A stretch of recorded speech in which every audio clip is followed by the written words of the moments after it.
introduce yourself?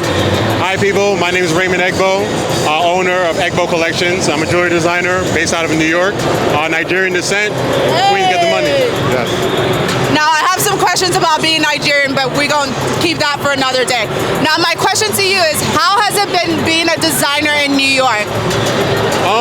Very interesting. I think being a designer in New York is an amazing thing because here in New York is a melting pot of so many different ideas, so many different inspirations you can get, and also being from Nigerian descent, there's so many different tribes and cultures and things that can influence you. So I think being creative in New York is one of the best things you can be. Yeah, absolutely. What are your thoughts about, being a black and brown designer and just not being able to reach the top?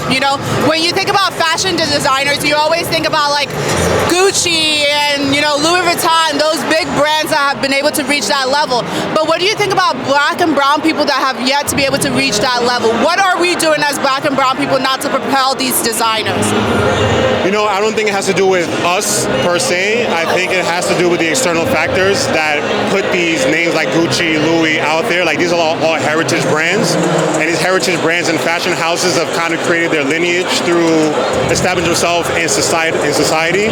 These different societal hierarchies kind of propel these brands. Like, hey, if you want to be successful or see that you've made it in life, you wear this, you buy this, those type of things.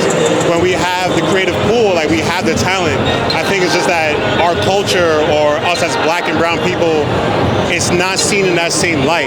But over the last 5 years or so, or even 5 to 10 years, we've been putting more of that spotlight on us. So the industries and spaces that we're trying to get ourselves in, they're paying attention to us. So it's an opportunity for us to keep doing what we're doing and show that, but we're also in that position. And that's one of the things I'm doing with my brand as well, is really highlighting that, showing that there's luxury in art and history that comes from Africa. So really to align ourselves in those spaces and like, hey, we earn this space that we're in as well. Since we are the culture, we move the needle in this culture, what can we do as a culture to move other black and brown people ahead? I think the biggest thing is unity.